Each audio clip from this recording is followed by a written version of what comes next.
Do you and your partner have trouble making decisions, finding compromise, or problem solving issues? Communicating effectively so both partners feel heard and are satisfied with the result is no easy task.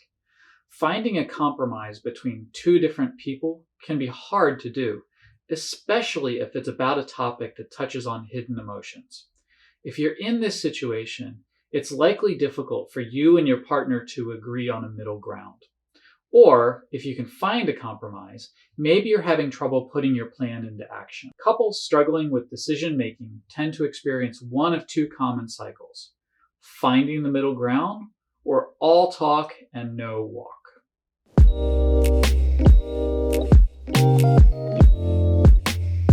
Our Relationship With Dr. Brian Doss. Finding the middle ground. My partner wants one thing, I want the opposite. Where do we even begin? Many couples struggle to compromise when trying to solve difficult issues. You may argue about which one of you should compromise or where compromise even starts. Sometimes it can be hard to balance the needs and desires of each person, and each person is unwilling to give up what is important to him or her. When this happens, it can create fights in the relationship. The first thing to think about is what's fair in the long run may not be fair in the short run. Sometimes it's really hard to find a compromise that feels fair, either because there is no middle ground, it's a yes or no decision, or because you both feel really strongly about the issue.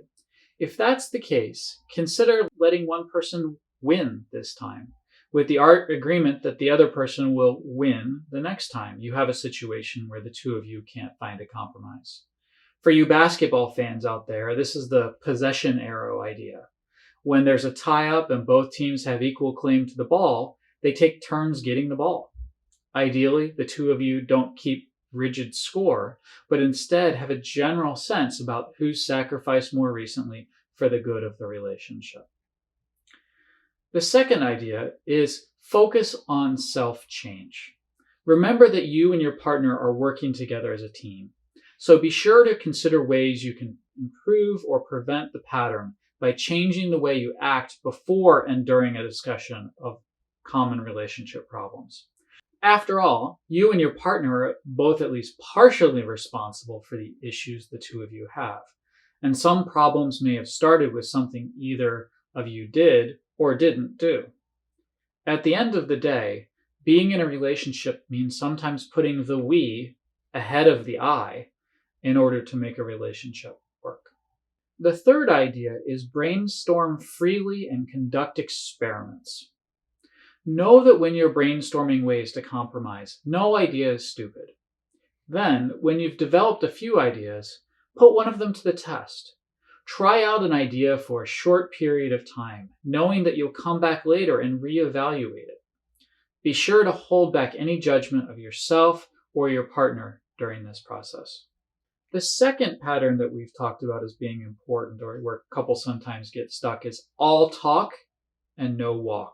It's great when you and your partner agree to a compromise, but it can be frustrating when it feels like no actions or changes result from it.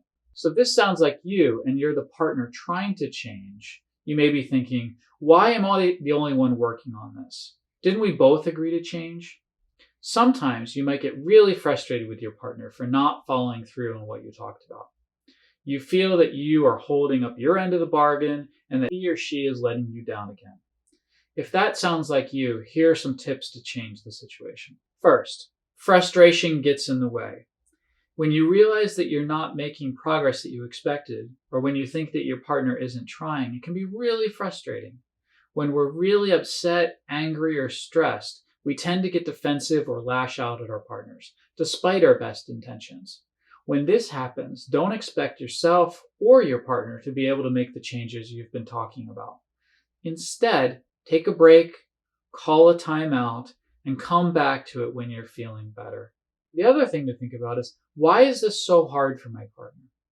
If the change is harder or more complicated than your partner expects, try to remember that your partner gave the change a try, but the plan that the two of you worked out didn't work at the end of the day.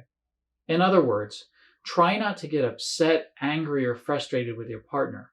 Instead, this can be a good time to modify the initial solutions the two of you came up with. It's not unusual to have to try a few different solutions before finding one that works. The third thing to think about is when your partner keeps falling into your old pattern. If you realize that the problem is happening but your partner doesn't, use a non-blaming label to describe what's going on.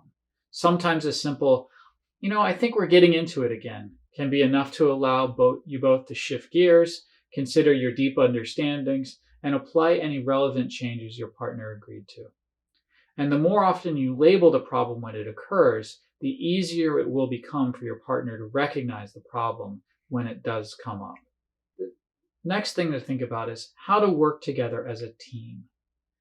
Try to remember that you're working together as a team to make things better. Sometimes you're not going to do such a great job. That's just part of life.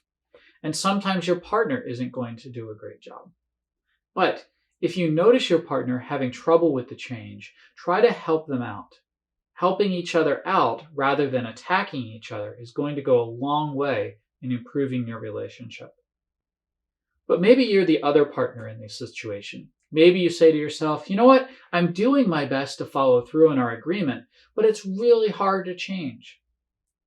If this sounds like you have to remember that when you and your partner make a compromise to do things differently, it can be really hard to remember to actually do it. Sometimes what seemed like a good idea turns out to not work so well, even if you do remember to do it. So here are some tips to change this type of situation. First, understand the barrier to change. Even when we decide to take the risk to change and give it our best shot, there are always things that get in our way. When you start trying out the change, it may just feel weird or awkward for a while. This tends to be the most common when you're trying to do more positives instead of fewer negatives, like trying to do nice things for each other. If that's the case, let your partner know if you're feeling stuck and try to brainstorm ways to navigate around the barrier. The second thing that sometimes happens is that change is harder than you expected. Despite our best efforts, sometimes the solutions we come up with aren't working like we hoped. We're doing our best to change, but either those changes aren't really solving the problems, or the changes are just too difficult to do for a long period of time. You could keep it up for a little bit, but not for too long.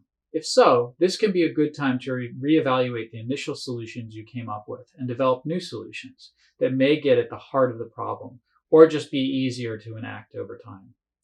Talk to your partner and find a time to talk about this. Ignoring the fact that you're not following through on your initial agreements is only going to make it worse. A third idea is thinking about what to do when it's hard to recognize that the problem is happening when it's happening. So if identifying the problem in the moment is going to be a problem for you, talk to your partner about your concerns. Your partner may be able to help you by saying something like, you know what, I think we're getting into it again. Something that simple can be enough to let you take a step back and let your deep understanding and change plan kick in.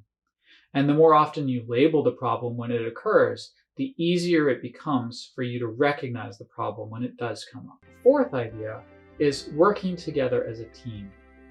Remember that you're working together as a team to make things better. Sometimes you're not going to do such a great job, and sometimes your partner doesn't do such a great job. But if you notice you're having trouble with the change, try to talk it out with your partner.